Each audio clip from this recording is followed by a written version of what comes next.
It is time for a best of 3 series of top-level StarCraft 2 between the two most chaotic players at the professional level. Now, this is a matchup where you don't have a ton of room for craziness, but if anybody could pull it off, I think it is these two. So spawning right here in the top right-hand corner with the red SCVs, we're looking inside of the main base of the GuMi God.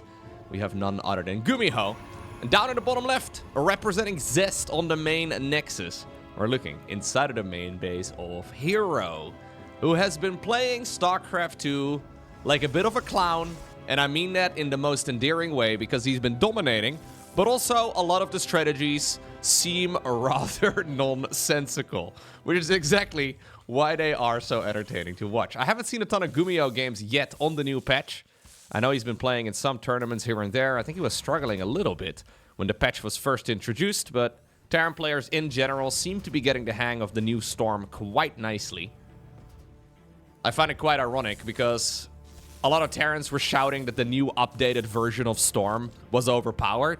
And then when the patch first came out, maybe a month and a half or so ago, herO was literally not getting any Storm in this matchup whatsoever, but he instead was playing double Robo Colossus all the time, which I just find very funny. All the Terrans complain about a unit being overtuned, and then, well, the man who's widely considered to be at least like top 2 Protoss, maybe top 3, maybe top 1, whatever, right? Doesn't really matter, but that guy doesn't go for High Templar at all. Anyhow, I have seen herO play it more as of late. He's also very good at playing the gateway style, where he just goes mass expand, mass worker all over the map. And then last but not least, of course, he also does still go for the good old Colossus build. Usually, though, it is always a Twilight Council after the Cybernetics core. We could see maybe a Stargate as well with some Phoenixes. Phoenix into charge slots. Phoenix into charge into High Templar is really nice right now, but we'll have to keep an eye out on exactly what his weapon of choice is going to be as soon as all of this is ready to go. He's getting the gases saturated right now. A little bit of an oversaturation there. No big deal. You can see, though, that GuMiho is not really wanting to take too many risks. Staying in the main base for now. Skipping out the early game Worker Scout, which is technically a little bit risky. But in a way, it's also a bit safer because you don't spend your resources, right? Potential mind resources by scouting. It is something to keep in mind whenever you send out a scouting worker. It does very quickly cost you at least like 100 minerals or so of lost mining, which is significant. So GuMiho decided to build everything inside of the main base, safe positioning as well in that first barracks before flying on over to the top of the ramp. Good old Cyclone for defense. Yep. And this is the setup of a Terran player who's been punched in the mouth by Protoss one too many times.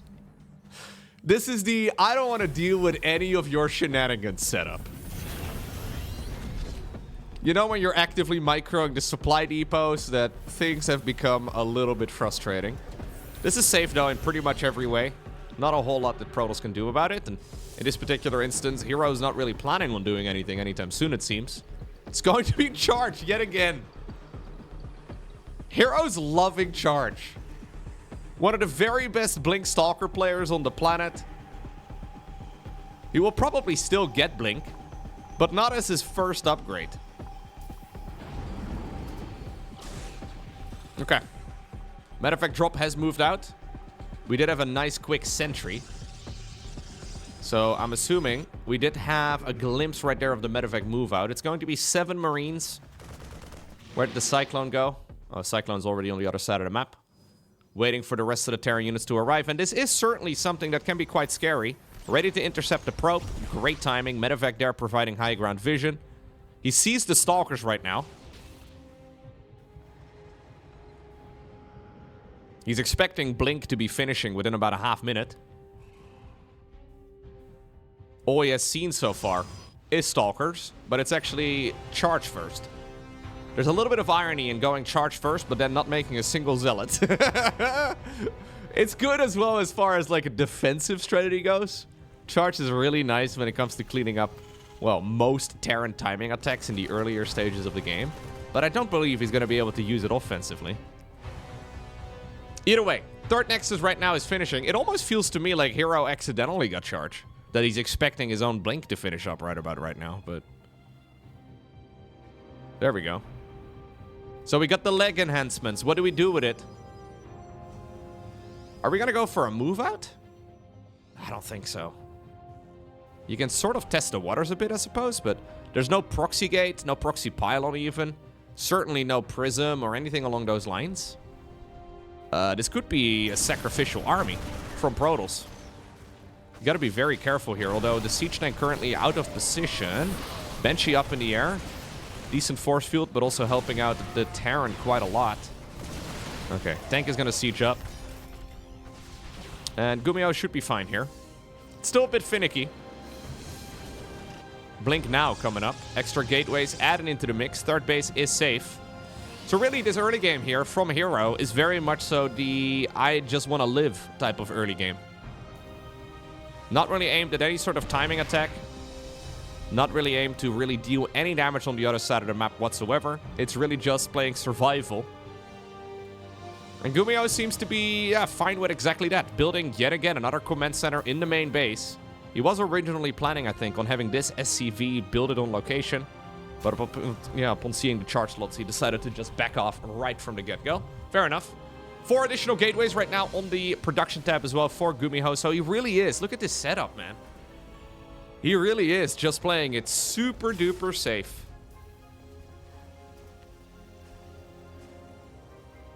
Using everything here as part of the wall. In the meantime, a 4th Nexus already begins for herO. +1 is going to finish up. It looks like we are indeed going to be the gateway man here in the end. The only question is, how many gateways does the gateway man make? I've seen crazy games of this where Protoss sometimes go north of like 26. I think 26 is probably the most I've seen. Seems excessive. That is not until you get to like triple digits worth of probes. Maybe that's not even the plan right here for herO, but he's got Stalkers and Zealots. That's basically all he has. Now the command center does need to go to the low ground. Siege tanks, though, extremely defensively set up. Easy defense here on the 3rd if Zealots do indeed decide to commit. Still, though, well, Cloak Banshees, I quite like this. Going after the sentry. GuMiho not even bothering to really use these Banshees offensively.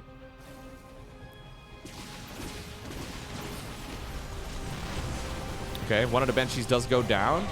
Little auto turret gets dropped down too. Siege tanks now, though, in the back are going to be able to help out in this defense. And I think it's, yeah, it'll be okay. Still, though, quite a lot of pressure here on the Terran's 3rd. Siege tanks are going to get repositioned. Base itself is running low, honestly. herO is not even really intending on this push winning him the game, but I mean, he may just be able to get the job done. Really? Yeah, it's one of those situations where GuMiho tries to be safe against everything. And herO has been playing very, very greedily.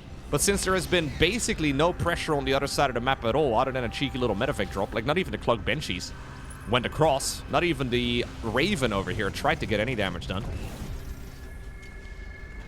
But if you're safe against everything, usually you're safe against nothing. There's a little bit of irony there. I mean, it works if your opponent is terrible at macro, I suppose. Maybe then you can get away with it, but GuMiho up with his back against the wall. Still, herO's eco is really not that big either. Yeah, he's got a 4th base, but he hasn't been making workers for it. GuMiho needs to get that base up and running, though, because he is massively oversaturated right now. Zealots are just trying to see if they can brute force their way through this choke point in the natural expansion. It's a herO game to a T. He was just trying to test the waters. Trying to see if maybe he can get a bit of damage done, maybe delay the 3rd. Bunch of Zealots are going to be arriving as well through the private jet. 26 workers here on a handful of mineral fields trying to reenact the Legacy of the Void opening cinematic. This time around, though, inside of the main base of the Terran, and that's simply it. GG is called. herO wins game number 1. Okay, that takes us to Tato's Citadel. GuMiho wanted to be safe against everything. He had a plan until he got punched in the mouth. Game number 2 in his best of 3 series. Yet again, a pretty normal map. This is, of course, the one where, well, you don't really have anything to worry about. You can just go for your very turtly approach yet again. Maybe it's got a slightly easier to take third. Although this is still a very wide open piece of terrain right over here, right? Where Stalkers and Zealots can once more catch you off guard.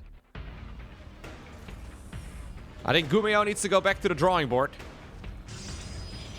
herO never leaves the drawing board, so he's got that going for him. But I think GuMiho may have to make some changes.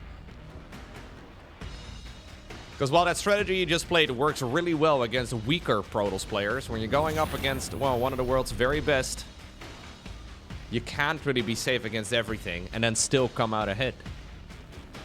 It's little pieces here and there, right? Like, it's the little things. As much as I like building the command center in the main base and then flying it down to the low ground, that is a good bit of mining gone. Because while... yeah, you are a little bit safer. If you make the command center on the low ground, you can start the SCV production a little quicker. You can get the mules out a little bit faster. You might be able to even get the orbital command going a bit quicker, so that means more mule energy. Same for the third base on location. Same for all of the defensive research that he did, like the cloaking field to try and kill any sort of attack that never really came. I mean, he killed a sentry, but that was about it. Made 2 Banshees there. He also made the cloaking field, obviously. He went for a Raven. All of that also costs a tech lab, which means that it slows down everything. And then you go up against this absolute mad lad. herO builds a gold base first. Look, if you go up against the exact same style of Terran yet again, what in the world is GuMiho going to be able to do about this? GuMiho did send out a Reaper Scout at least, so that's something. In the previous game, he didn't even do that. No SCV Scout, no Reaper Scout. I guess the Zealot in the tall grass. I quite like it. It's the worst type of Pokemon that GuMiho wants to come across. But you know what? The man with swords for a hand cannot, not really catch up with a Reaper. Stalker, though, can. And all of this is mostly just to play defense, right? It's weird for herO maybe to look at this as defense, but he wants to keep this Reaper out of the main base and then also out of the natural expansion. So the gold base is going to be hidden. The recall is going to be done on about half the mineral line inside of the main. They'll be sent on down towards the bottom left. And this is when the double production on the workers can truly begin. And so far, herO has been zoning his opponent out of his side of the map wonderfully. Look, if GuMiho doesn't scout this, if he doesn't see the natural expansion, he will just assume that it's just a good old low ground expansion for herO and that it's just a normal opener. Man, I love watching herO play. Ay. I was wondering what this is all about, by the way. Au crédit à Piccolo, voyez la vie en rouge. This is the life on red, voyez, I guess living the life in red. Something about red something. Credita Piccolo, I don't know what that would be. Piccolo? Not sure. Decorations that we don't normally see. Oh, he did have a glimpse. He did have a glimpse of some of the bottom mineral fields right over here. But I don't think he clicked on any of them.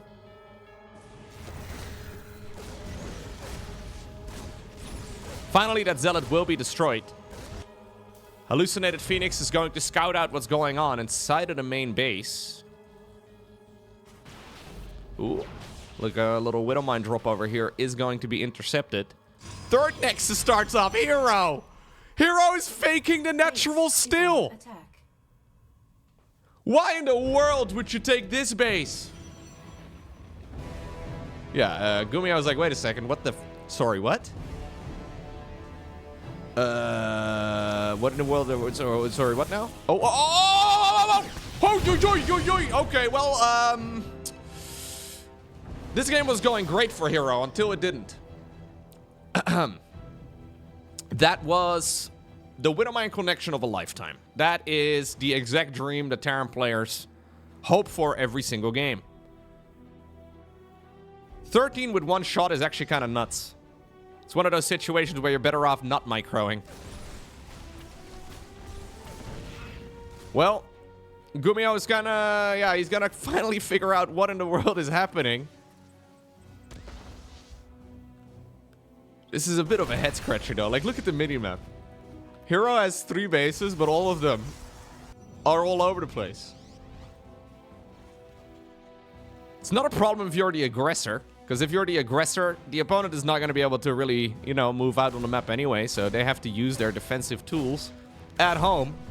But if you lose 13 probes, then suddenly any aggression you can really go for is going to be substantially weaker. Let's see if GuMiho could pull off the defense. Stimpak, combat shields +1, all still coming, so it's not yet finished, but I think he just has the numbers.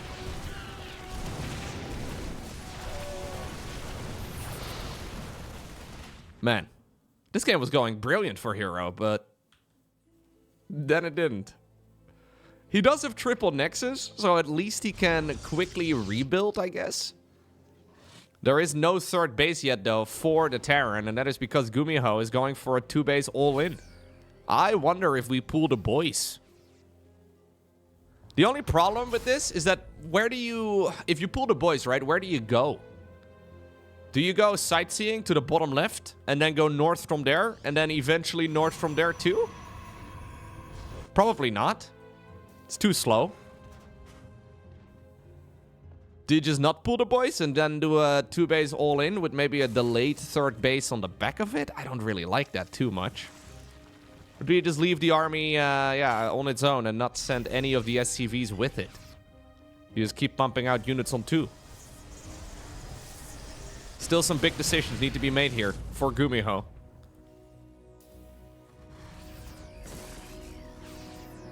Do we pull anybody? No? We hit a supply block instead. That's a play. It's only a short one though, to be fair.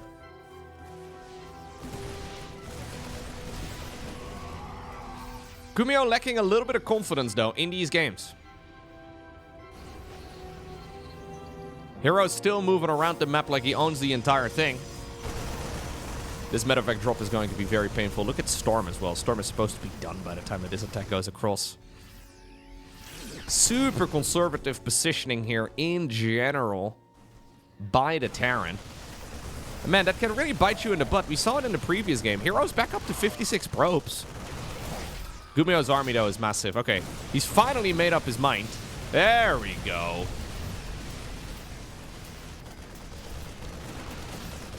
All right. Yeah, he just needs to force a main engagement, and I think he should be fine. Storm is just about a few seconds away, maybe 10, 15 seconds away from being done. With Chrono Boost, obviously, seconds do fly by. 9 additional probes do end up falling. We are just a few minutes away from the main base running low, so GuMiho does need to get something done. He's got 3 High Templar. This one certainly has energy. But because his bases are so split up, I guess he has some, yeah, in the bottom left.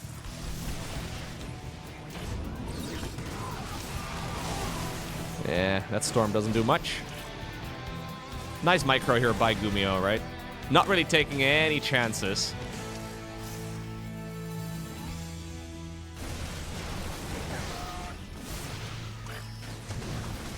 So many mispositioned Protoss units everywhere you look. All of this is built off of the fact that he had that massive Widow Mine detonation, right? If there weren't 13 probes going down to a single mine, this game would look very different. Hallucinated Colossus in the face of the opponent? Sure. Here's the rest of the Terran army, though, that was previously over at the 3rd. Previously over inside of the main base as well. They are now finally joining together. And I think this is what GuMiho has been aiming for the entire way through. We have one more Storm. Energy recharge was just utilized.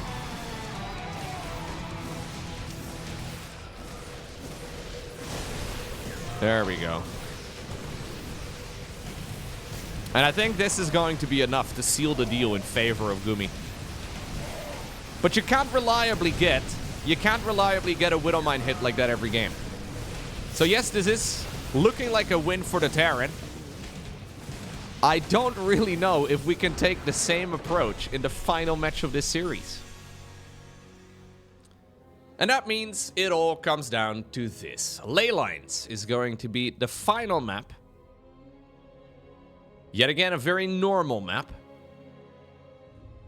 Yet again, a very practice map as well.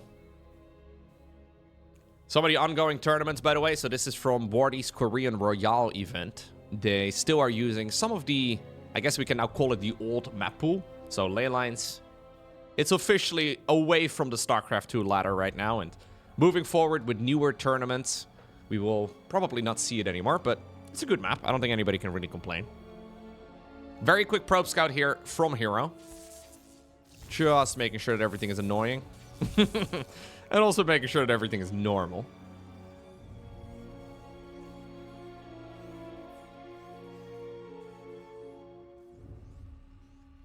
Okay. Nothing all too crazy, though. Good old barracks on the low ground. Or on the high ground, rather. And then once more, just the Terran player trying to be safe. I am hoping, though, that we are going to see some more committed movement from GuMiho. Because, really, so far, he's been extremely safe. It feels like we are a very long way apart from the GuMiho that used to be rushing battle cruisers and proxied factories and all the rest of it. We had a very similar bit, actually, when the patch was first released from, for example, Clem. Clem was also just marching around the map, like, he never could do anything, but over the last few weeks, his TVP has been looking excellent yet again.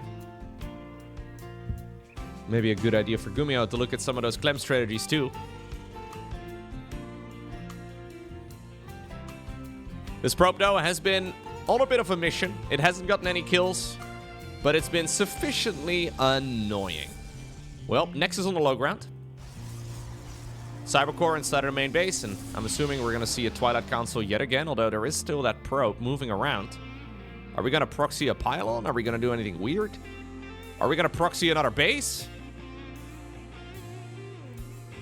GuMiho is just checking. He did go for a Reaper. A Reaper into Marine yet again. No surprise there, but look, he is not going across the map. He is just making sure that there is no shenanigans happening on his side.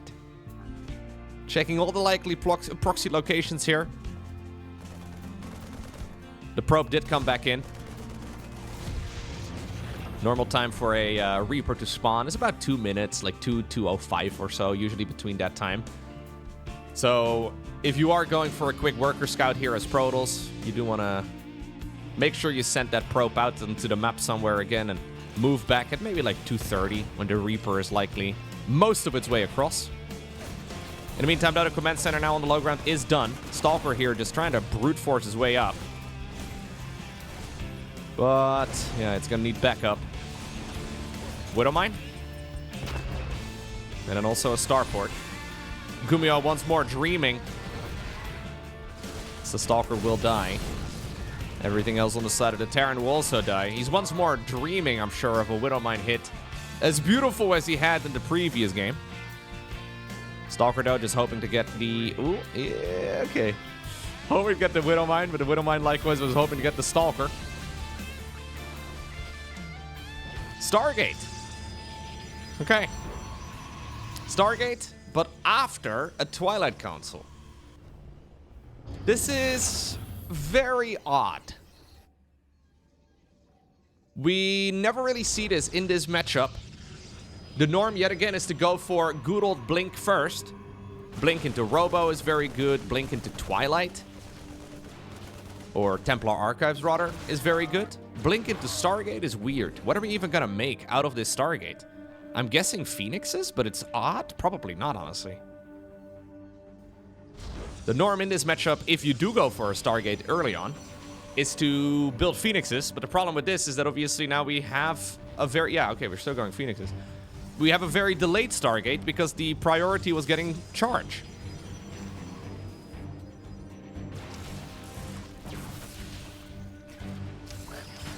Here's the Widowmines yet again.